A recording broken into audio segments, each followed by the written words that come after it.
Had higher hamstring than a 25-year-old woman. So that's why we needed to open jobs. That's the only point of our existence, is to open jars.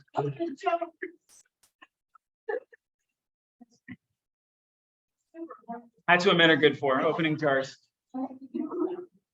Oh, that's true. We don't have fun. Wonder why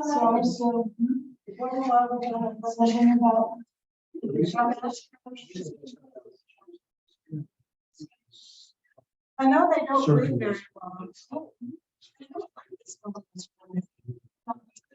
I'm hoping Roy comes back.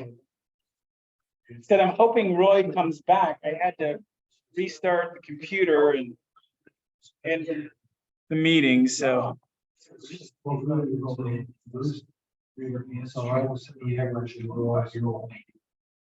Well, that really. Something after.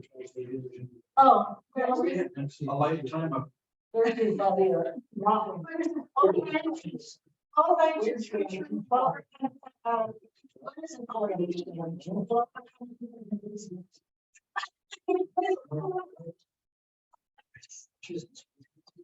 Okay, John, Roy was on and then I had to reboot to get the microphone working.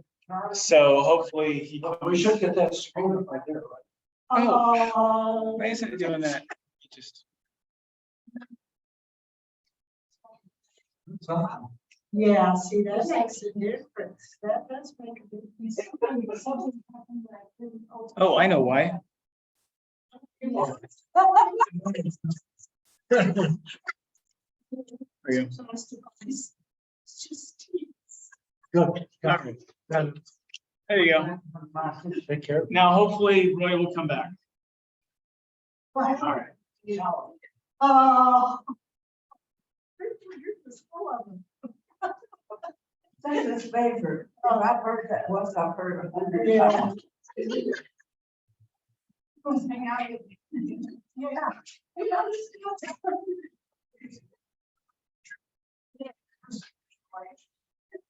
Okay, Roy, we got you. No, it's Susan.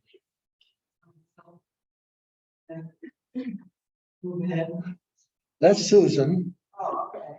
Come on, Roy. which I got a text message from her this morning. It's on there and have to restart it.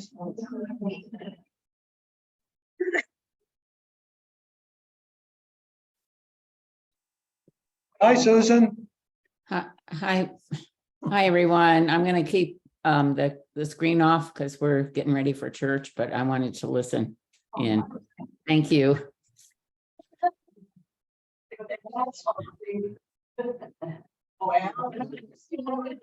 Just so you know, we're here. Looks like you're in your kitchen. Yeah.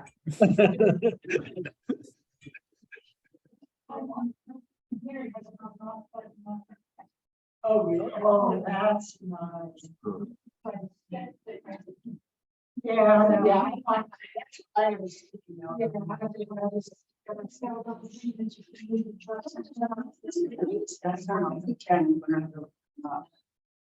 Here comes Roy.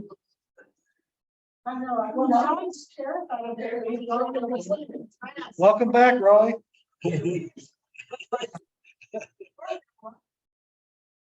No, it's usually just Roy. Well, we don't have as many members here as we said last week, but I'm glad for those of you who are here. And if a couple of you want to move up to the table, we've got all three of you can move up to the table. Well, Nancy would be here, but she's gonna be up there. Oh.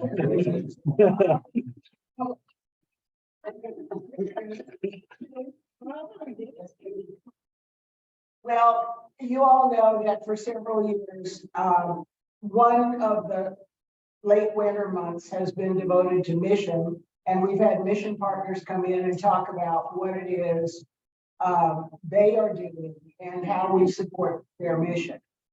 And we're doing that this month too. But today, I'm going to present because we've heard repeatedly that No one thinks we're doing mission. We don't know what's going on for mission.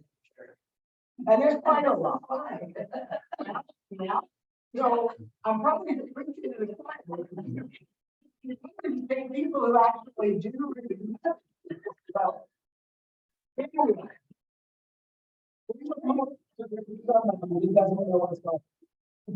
So, this congregation has been from the beginning of time, generous and compassionate and a true mission church. And I looked last night for a definition of mission and didn't find anything that really satisfied me. But I think that the way that we in mission here at First Presbyterian define it is serving our neighbor. The Matthew 20, this is not a Matthew 25 church, but the Matthew 25 scripture of serving your neighbor in multiple ways is what we try to do. And I'm going to start with the in-kind giving. I did that because there would be choir members getting up and leaving, and I really want people to hear the in-kind part of it because I think maybe we don't value what we give it, and we do quite a lot. Looks like no choir members are here, so again. No. They've been scared off because of the quarter after 10.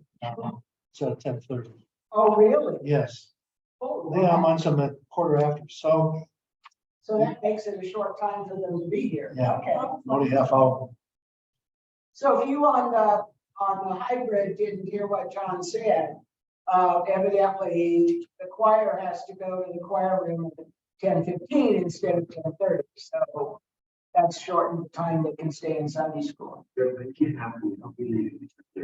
Oh, But Terry's got a responsible job. Got to get that Zoom working. Terry also has a pretty good understanding of mission too, I think. So I'll not worry about him. So the in-kind sort of mission thing that we do is the cans and we bring in from the food project. There are certain members that I see bringing something with them every single Sunday, and then others bring at different times. So we always have the barrel on the second level where we're collecting things for Rio Grande Food Project. And that's been a long time partner of ours and will continue to be. We bring in the bathroom and cleaning supplies for Hope Found. And Hope Found is an offshoot of Hope Works, which was formerly St. Martin's. And so, again, we've been involved with St. Martin's for years and years. Yeah. So Hope Found helps people move into small homes or apartments. And those people are going from homeless to having a place. So they don't have any cleaning supplies. They don't have the bathroom, shower curtain, towels, and so forth of their own. So we help with that. And then another in-kind thing that you as a congregation, we all bring to is the Advent Giving Tree, which we've done, what, just 2 years now? I guess. It kind of came about because we stopped doing the food baskets and because COVID intervened with how we did it. Used to do the thing. There was that. So for the Advent, we select 5 different agencies that we already have a relationship with, and we ask them what they need. And for instance, you asked Crossroads what they needed, and they told her precisely what would help their people. And so some of you brought things for Crossroads. Some of you brought books for Longfellow School. We had, again, Rio Grande Food Project and Barrett House and one more. No, that's it. That's all 5. And then coming up, just around the corner, is the plant sale that we do. You remember the big hanging pots of petunias we have and the tomato plants and so forth. All of the money that we raise from the plant sale goes back to East Central Ministries. And if you don't know East Central Ministries, they are Vermont and Central. So they're right in the heart of the international district. They serve people in many ways. They do case management. There is a spiritual side to their agency, as well as treating the drug issues and other issues that they find in that area. So it feels good to work with these central ministries. And that the plant sale this year will be on the 30th, the last Sunday of April. And then in May, another thing that you all do hands-on and a different kind of mission work is the advocacy that we do for Bread for the World. So we get together the letters, whatever the focus for Bread for the World is for the year. And generally it's international. There will probably be a domestic issue too, but generally they're speaking to international issues that are affected by the legislation of our Congress, our National Senate and Representatives. And so we provide that information to you, and you all write the letters. We send them to the legislators that are in DC, but we also sometimes have domestic ones that we send to the folks in San. Generally, more of it goes to the Congress and the House of Representatives in DC. And it has proven over time to be helpful in channeling legislation in a way that helps to serve food insecurity around the world. So it's many denominations and not even faith-based communities, other communities as well, or individuals. If you watch Rick Steves on PBS about traveling in Europe, Rick Steves is a big supporter of Bread for the World. Yeah, that I didn't know that until fairly recently myself. So those are the kinds of things that we carry in, that we do on an individual basis or as groups within the church. And it amounts to a lot. And I think you can't really appreciate until you actually get involved in the delivery. Deb was this year, and so was I. We collect downstairs the things for Hope Family. You'll see the mops and the towels and the laundry baskets and those kinds of things. And when I take those over and deliver them to the Hope Found offices, to Isaac, he is always just so thankful. And we make trips back and forth to my car because my car will be filled. I go like every other month. And every trip back, he's saying, thank you. I can't tell you how much I thank you, how much we appreciate this. The last time I went, they had just moved. This was in January. They had just moved several people into apartments. And he said, I need so much. This is exactly what I need. And we just made a guess at what we delivered, but I made it because they want to give you a receipt now. They're supposed to be giving you a receipt for what you bring. And I just looked at what I had. You all know the price of a jug of detergent, those kinds of things. And I guessed at $500. And Anne took things to Family Promise, and she said the same thing. She thought she probably took $500 product. That's about 700, somewhere in there. I guess $70 per bag. Okay. 700. Yeah, it's amazing. And the kids at Longfellow School, you heard Andy talk about how appreciative they were of being able to give kids books that they could take home with them. So that's a wonderful thing.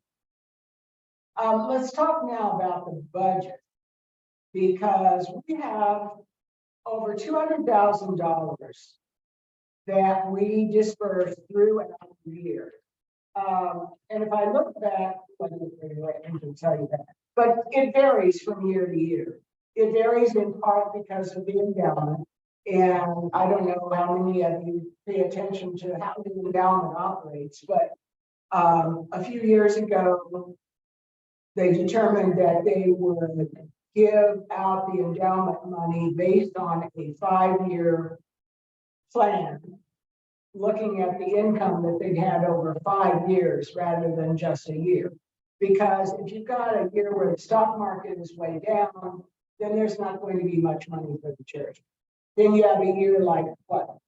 Last year, which was the stock market was up, we did really well. There would be a lot of, well, instead of just going with 1 year, it's averaged over 5. So the endowment is somewhat more uniform than otherwise.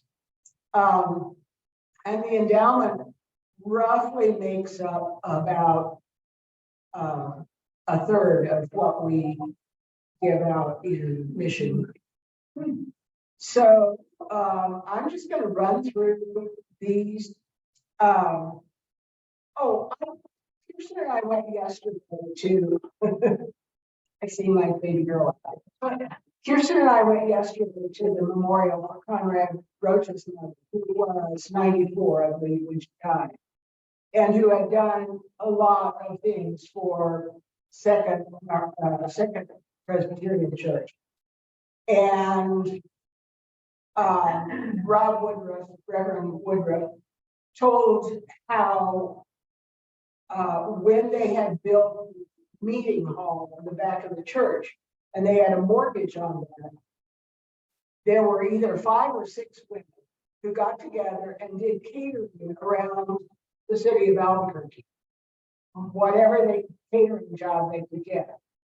And all the money they made was given back to the church, and they paid off the mortgage that they had created to build a meeting hall 7 years ago because of the profit from their catering jobs. And what Rob said was that was the generation that gave so willingly of themselves to their faith, to their churches. And I just sat there thinking, that's the generation that started the endowment. Those people who would now be in their 90s or approaching 100 were the people that started the idea of putting money aside. And thank God they did, because we don't have the membership now that we did. And we have this wonderful facility based on those of us who are still here, we would have a really hard time maintaining. And it also contributes greatly to our mission.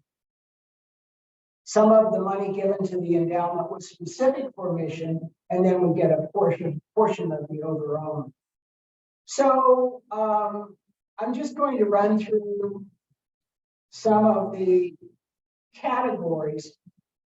How many of you remember when we used to bring cans of corn to church or cases of corn to church? Remember that? We were the corn church. The storehouse, I don't know how many years back this is. It's quite a while. But the storehouse decided that they would have the different churches around town that supported them take some staple item as their responsibility. So First Presbyterian somehow got corn. I remember seeing people come in with a case from Costco or a case from Sam's Club, of corn, and we had a lot of corn coming through. The store. They have to look at America and say walking corn store. That's true. Yeah. So we still have a strong emphasis on feeding people and addressing food insecurity in this state, which is very high. So our work includes. Wait a minute, I got a line here. Our work includes the food pantry at Catherine County, the food pantry at Moderator, and then Meals on Wheels and the Rio Grande Food Project here in town. Meals on Wheels here is really significant because they are the only place you can go for a special diet delivered to your home. And how many of our folks that need meals delivered need also to have a special diet, whether it's diabetes, heart disease, kidney, whatever it is. So we're very fortunate to have it. At our last mission committee meeting, Kathy Rhodes was saying that she had cause to call all of the churches, all the small outlying churches in the presbytery. And she said, many of them don't have someone sitting on the phone all the time. So you're talking to an answering machine when you call. And she said, invariably, those little churches out in the presbytery would, at the end of their message on their answering machine, say, and the food bank will be open. They all have a food pantry. They all have a closet where you can come. And I've talked to the man from El Rito. El Rito is in the heart of all the fire and then the mudslide. And one of the reasons I call him is because he can't get to the bank with the check. He's got our check, but the roads are so bad he can't get to the bank with the check. It's happened twice. So I don't think we who live in the city have any idea how on a daily basis it really has impacted their lives up there. And the need is great. We've come from food to the point where we understand that homelessness is maybe even a bigger problem than food was. And so we've looked at ways we can address homelessness. And I think without question, we have to work through the agencies that have the case management, that have a multi-level approach to how we deal with homelessness. So we've worked with healthcare for the homeless for years. We work with Martinez Town, which is, St. Martin's, which is now Hope Works, Hope Found. And we work with East Central Ministries, Family Promise, which gets people into their own apartments, and also Barrett House, which some of you may remember last year, we had someone from Barrett House here speaking, and they actually have apartments. I did not know that they had a series of apartments that they put people in and manage. So that's where we address the homelessness issue. On a little bit different level, we also work with Habitat for Humanity because that is a way of looking at getting people, getting people into homes they have sweat equity and then ownership of. And your Habitat for Humanity actually changes the dynamic. They are looking at how many of the kids raised in Habitat houses end up going to college, the different dynamic in a family. When you have a home to go to, you are not going to be evicted or moved on to another place next month, next year. This is your neighborhood. You have a community, and it really does impact people's lives. An interesting thing, just recently, you may have noticed in the paper, it was 2 weeks ago, I believe, that they brought attention to the new homes that they're building. If you watch Antiques Roadshow, you've probably seen this, where they use a foam framework, fill it with concrete, and that's the form of the house.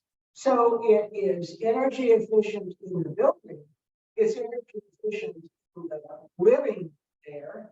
And this is supported in part by Lowe's, I believe, and I'm not sure who else, but it started on the East Coast. They did it in Santa Fe before they did it here, but now we're seeing these. They are LEED certified homes. You know what it stands for? Energy efficient. Yeah, yeah. They're green construction. Yes. What they call them. Right, exactly. After the credit comes now, Yeah, we have a printer that prints out your house. that's a little beyond my imagination.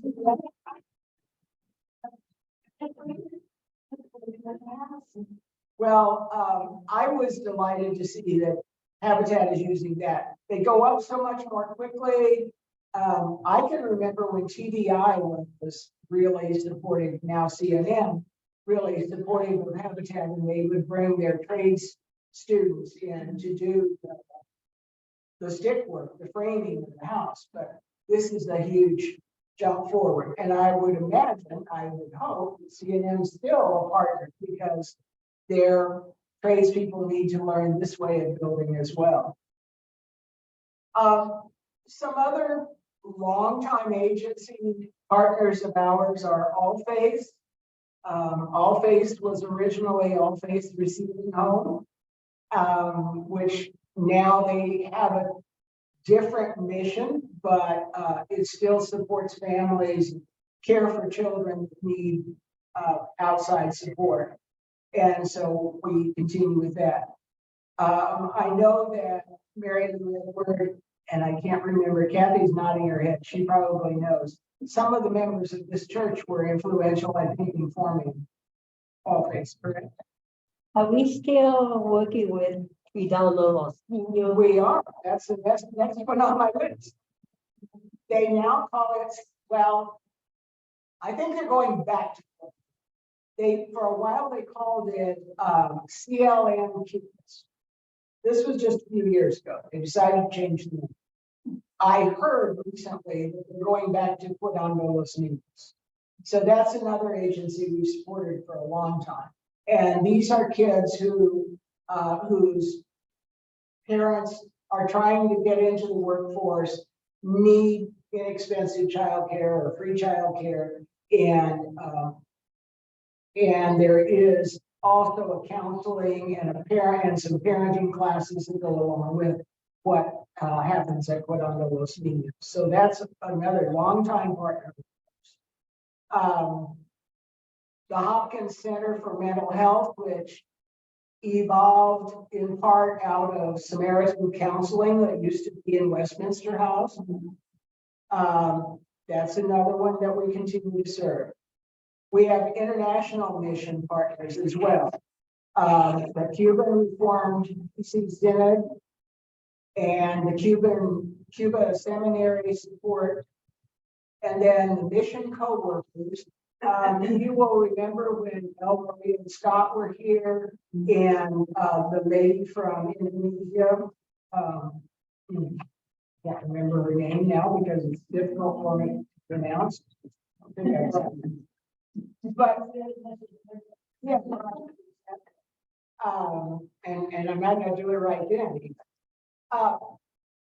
It used to be we related to those individual mission workers that we knew and had.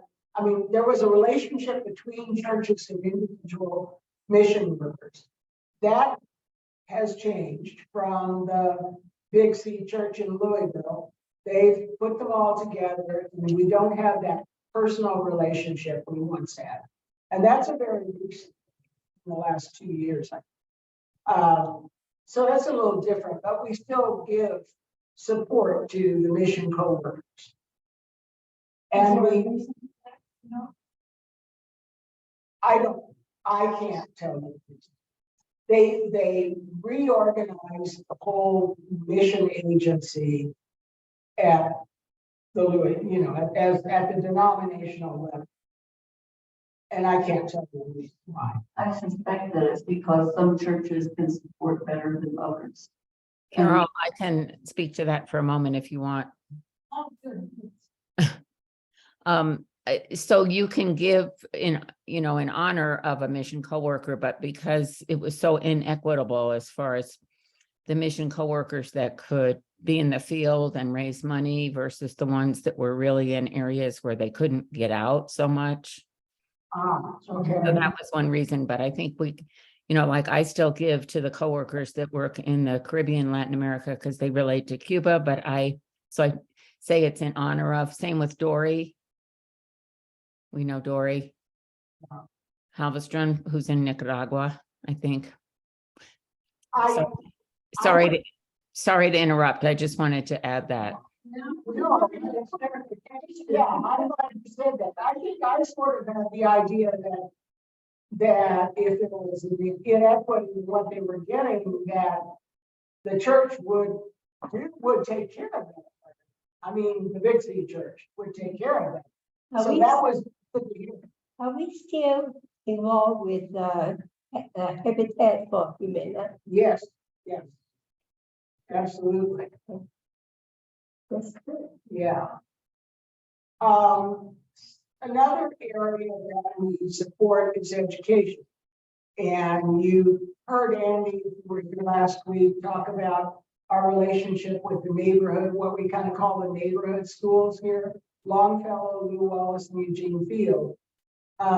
There's our own Child's Garden that we support. And I think that money now primarily goes to operational expenses. They've certainly had a difficult time with COVID. And I think have done a wonderful job of keeping their doors open to the people who really, really needed it. I mean, there was a time when, as I understood it, it was essential workers' children only, so that they could manage to keep it open. So a Child's Garden receives support from us. Manal Historical Library receives support from us. Manal School, and that goes to student grants. We know that. Presbyterian Santa Fe operational support, and then if a young volunteer finds or is placed in an agency to work, such as Rio Grande Food Project, sometimes they don't have the money to pay that person or to pay them enough. So we also have a placeholder for placement support. So if Luke can get someone placed at an agency to work, we'll provide part of their salary too. There's unified mission giving. I talked earlier about international mission partners, but a part of what we do also is the unified mission giving, which is about $30,000 a year. And it's between the Presbytery, the Synod, and then the General Assembly. So that is money that we give to the church, back to the church, and we don't determine how it's used.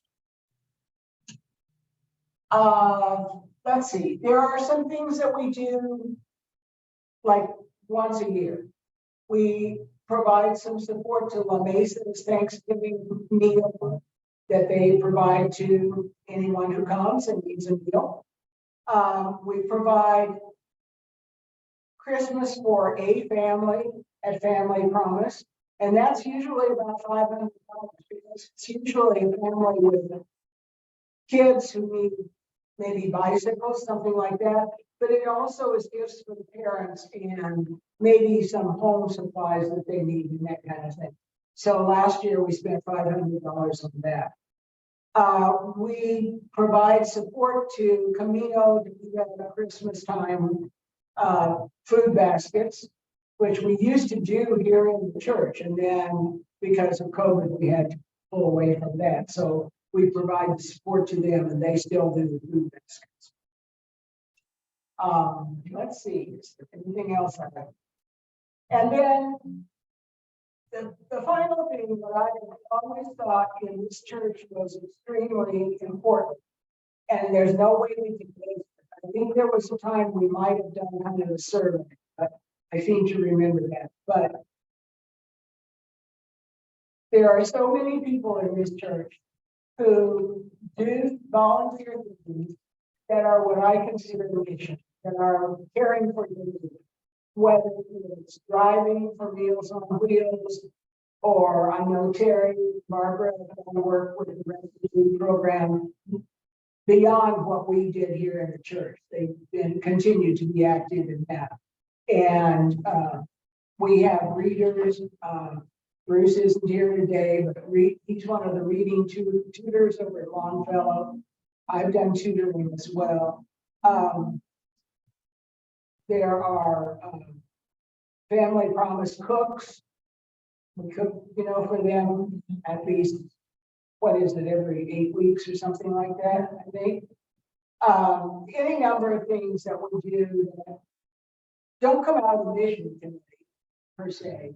They're just personal things that you choose to do. You knit for Project Linus and so forth.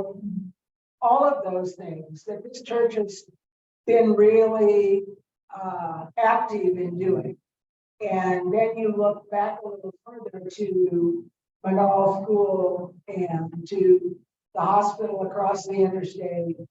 And makes me feel really good to belong to a church that has that kind of mission involvement and that kind of heart for mission. We do tie from the operating budget to mission. That's been years ago, but we decided that it was important that a tie from our operating, in other words, the money that we receive in pledges and giving, personal giving, and also the income from the facilities use that other people support. So I think that's a good sign. There are a lot of churches that don't manage to tie. So I think that's really good. What kind of questions do you have? I just mentioned that I got an email from Virginia. She couldn't get on Zoom, but now she's on. Hello. Hello. Yes, Debbie. Does Crossroad still accept furnitures? Yes. Oh, yeah, let's see, but I worked with, it seems like I worked with, who was moving apartments. Oh, downsizing, Meister. Oh, yeah, yeah. And the timing wasn't right because they're in the process of building apartments next door.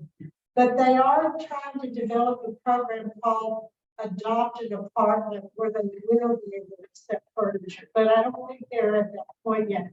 We will be hearing from Crossroads Sunday after next. Yeah. So we can ask Holly that to see if they're ready to accept furniture. Yeah, my problem is that I don't have manpower and transportation Right. to. Well, yeah, let's make sure we remember to ask that question, Kathy, when Holly comes week after next. You might want to contact some of these assisted living places. Like we're at somebody dies, there's a whole apartment full of furniture, and sometimes it gets heavy. No idea what to do. Yeah. Not so if you come and others come. Yeah. So Clothes and, yeah. stuff and. Yeah, yeah. No, that's true. That's really true.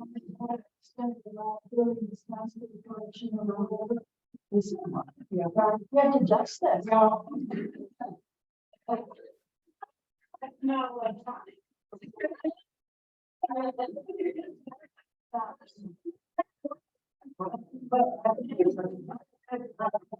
My mental stuff when I died and shoveled out in his interview.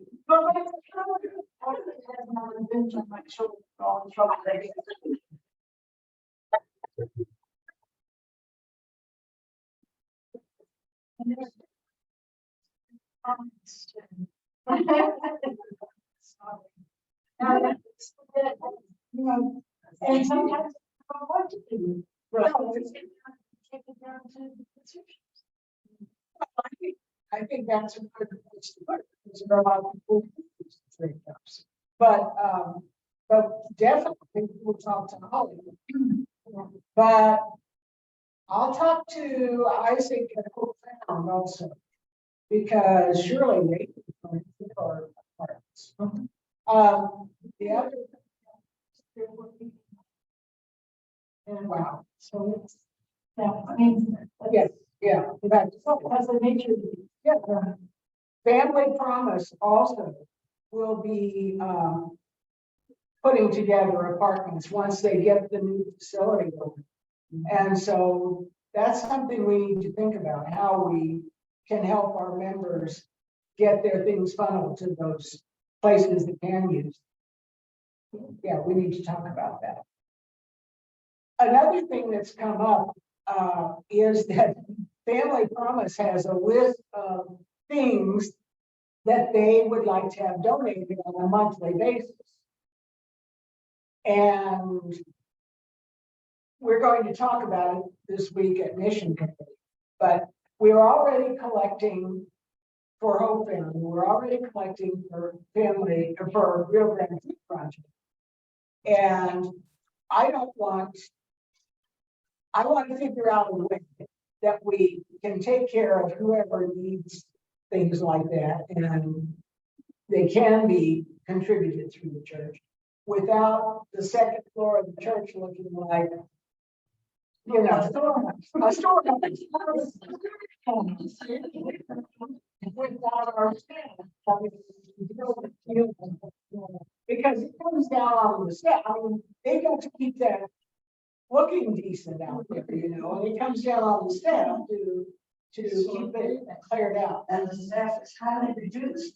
And the staff is highly reduced. So that's something we're going to be talking about, how we can deal with that. And still serve people as we can. So, any other questions? I might mention, since Susan's on, I thought she might mention. You talked about the plant sales, but there's also coming up geranium sale, Correct. and that's from a group that Carol and I live near, Arca. And so we're getting 140 plants from them. Some of those, the deacons are going to take them out into their folks, but also there's things for sale too. So that's another agency that we directly support. What's the name of that agency? Arca, Arca. ARCA. Arca. Anyways, I want to make sure they're getting remotely heard. Yeah. And when will that be? 29th, it's a Friday, Wednesday, I think it's 29th of April. 29th is the plant sale. East April. It's this month. Oh, Oh, wait a minute. let me take a look. It's the last Wednesday of the month. Oh, last week of April. March 20th. Of March. March 20th.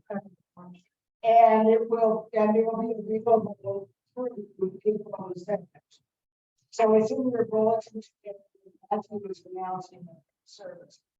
So geraniums are available March 29th through April 2nd. So does that money go to our church? We're paying $4.50 per plant, plus a $10 shipping charge. And then I don't know what Susan sells them. But part of those will go to deacons. And that is out of the Sunbomb shop, which has its own mission. What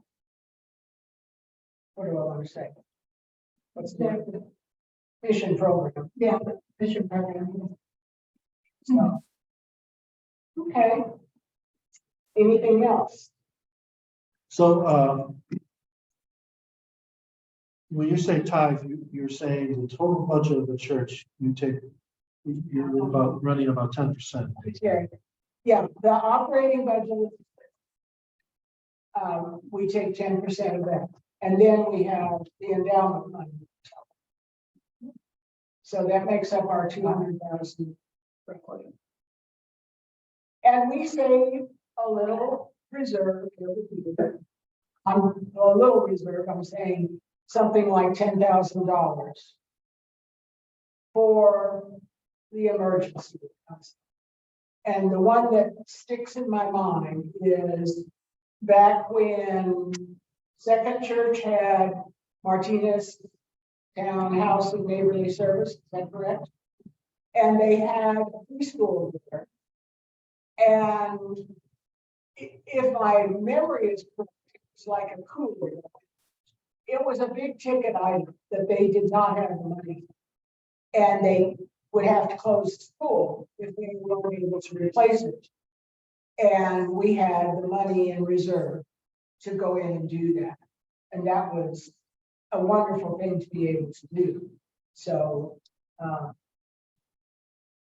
it's those kinds of things that we always keep a little tucked away for. I used to have a friend who always had $100 bill on her wall. And that's what we need, you know, a bit tucked away before the emergency. The cookie jar. And in the last quarter of the year, we haven't had an emergency up, then we can disperse that to the various partners that we have, because there are always needs. So So, I have a question. So I don't remember when it was. Family, Hispanic family that came and during the service, they got up and they talked about what they were doing. I can't remember where they were from. Southern Borsman. from Guatemala, Maybe, I don't remember. And they talked about what they were doing and thanked us for our contributions, but we did not, what you're saying, we did not specifically support them. That it came out of, I mean, they came and they talked about what they were right? getting the money for and what they were doing, but it was not specifically from us. They have to get their money from. We have not from Louisville, we have not supported Big C. For that couple, and I don't know a lot. I don't remember. I don't remember that. But that couple are the people that in Guatemala that work with us when, like, Second Church puts together the Church of Guatemala, the mission trip that we several churches, but particularly, I guess, First and Second have done the trips to Guatemala. I don't know, we've been doing them. We were doing them when Karen was here.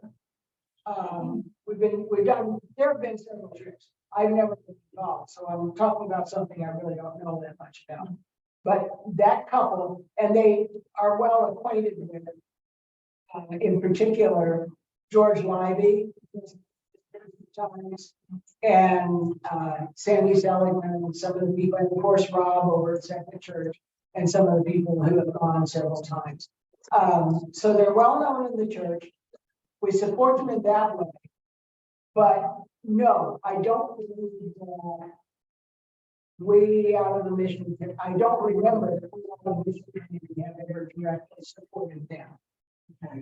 They may have in the past when I was not on. Way back when the reviews used to have mission trips down there. Yeah, Yes. well, and I remember when Karen was here, because Anna was younger, they stole stock.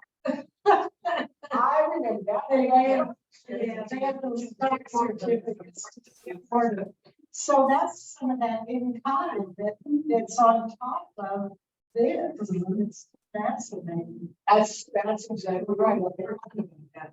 Yeah, George got sick one year. Oh, you got malaria. So you got malaria. Was it malaria?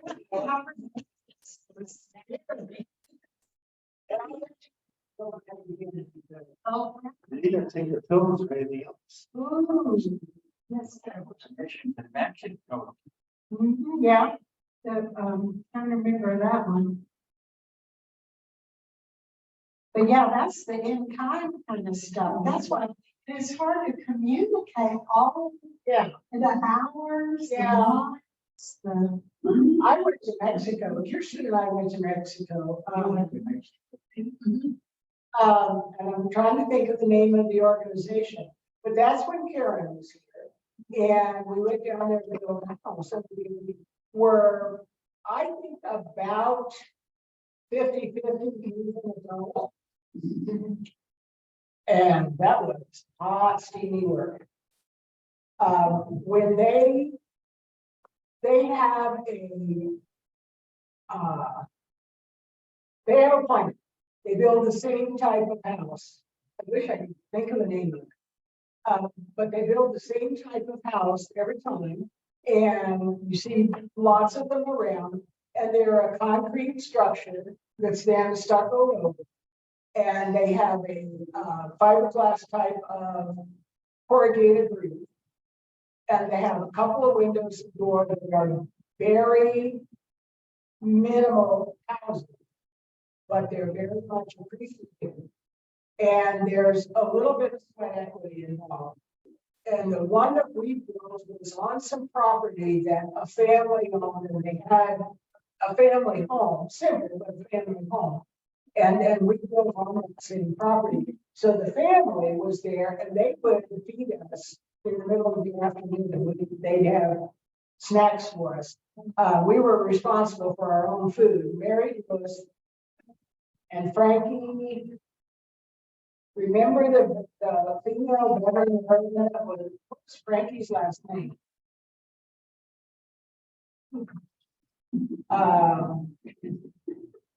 Doesn't matter. I guess it does. Anyway, it was cooks for us. We had a beverage that we drank, that was an electrolyte beverage to keep us going. I actually got sick last work day, and I transferred to the cook team. Too hot. I quit soon enough, it wasn't dangerous, but I did get too hot because they were laying on the stucco, and they had pump sprayers like you do bug spray with, you know. They were spraying the stucco continuously. Yeah, to keep the stucco wet so it didn't dry too fast. So the steam was just amazing. The humidity in that area. Oh, the humidity before all that. Yeah, exactly. It was already great. Then you're inside of a small space that you're training. Kirsten Calder was there, so we had two Kirstens.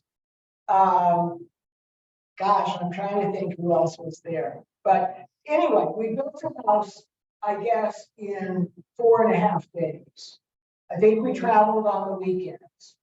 It was a fantastic experience. I loved it. And then on Sunday, we went to church in the little town there. And I think it's like across from, what is it, Eagle Pass, Texas? I can't remember. Anyway, we stayed on the Mexican side and went to church. And it was a wonderful experience. A lot of music, a lot of praise, and it was just really cool experience. I think they were so used to that heat and humidity that when we took care of the asylum seekers that were coming across the border. It was in the middle of the summer here, and we had to get sweaters because the air conditioned buses, they were freezing because they weren't used to AC. I thought that was fun. But I know I raised hand her Bible one time I was thinking, and she goes, "Is this for us or is it going to go to the homeless?"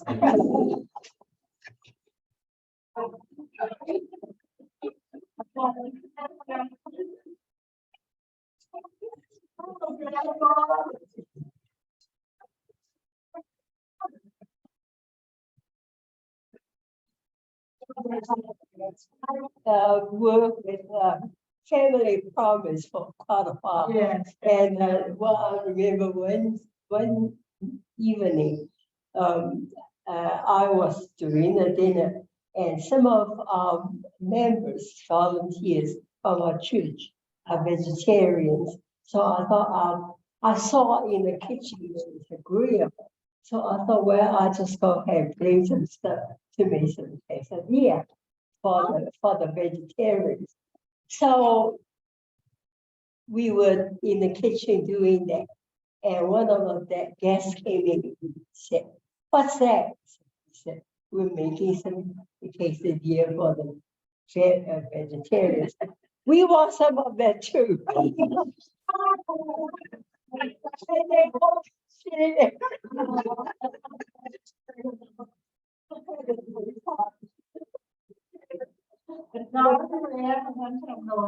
These homeless kids are a blast. They're gonna be some more. The lady said, Anna, we talked to our guests. All homeless. The church I went to in New Jersey, in the summer, it went to an area. I didn't believe it was the first, it was the uncharted area in Maine. Ooh, So if you look at a map, there's no road, no roads. oh, Yeah. And we spent 2 weeks up there. wow. So, yeah. And again, you know, they have to survive severe winters and stuff like that. And you go to these homes and they have cracks like this. Really, You wonder how they survive. it was a good lesson for the kids. I tell you. I think the trip to Mexico was a good lesson for our kids. I'm sure that they do not forget an experience that's Yep. that extremely different from the way they're being raised. Well, we want to thank the mission committee because it does take hours to organize. So.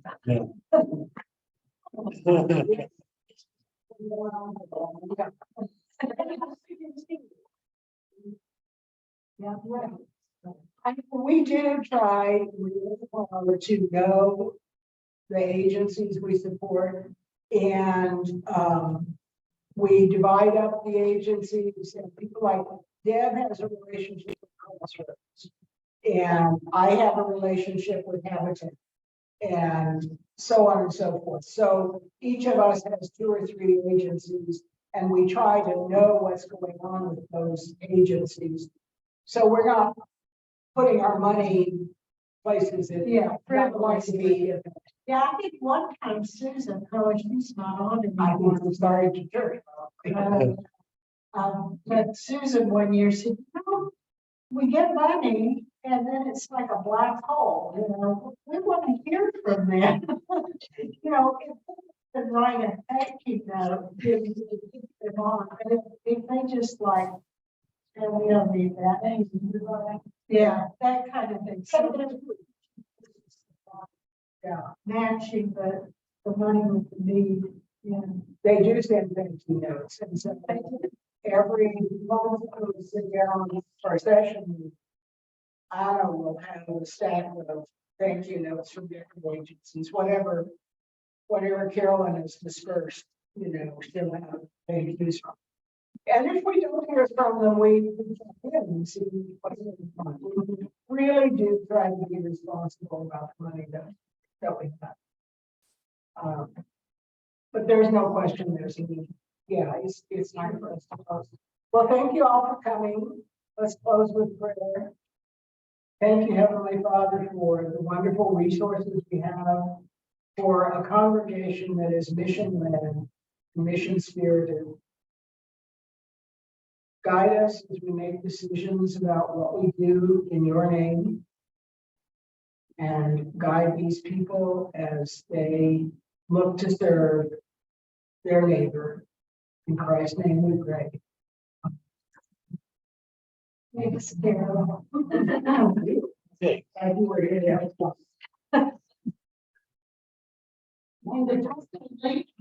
Bye, Virginia. Bye. Thanks for coming.